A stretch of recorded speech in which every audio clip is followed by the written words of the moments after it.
আচ্ছা বলুন তো, দিল্লি চলো কে ডাক দিয়েছিলেন? স্যার, নেতাজি সুভাষচন্দ্র বোস। বাহ বাহ, খুব ভালো। আচ্ছা, একজন দেশপ্রেমিকের নাম বলুন তো।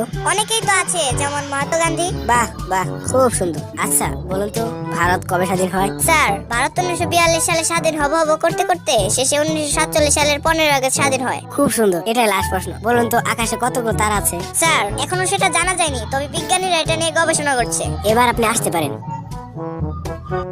ভাই আপনাকে কি কি প্রশ্ন করছে? প্রশ্নগুলো আমার তো মনে নেই, কিন্তু উত্তরগুলো হচ্ছে নেতাজি সুভাষচন্দ্র বোস। অনেকেই তো আছে, যেমন মহাত্মা গান্ধী। 1942 সালে হব হব করতে করতে শেষে 1947 সালের 15 আগস্ট। এখনো জানা যায়নি, তবে বিজ্ঞানীরা এটা নিয়ে গবেষণা করছে।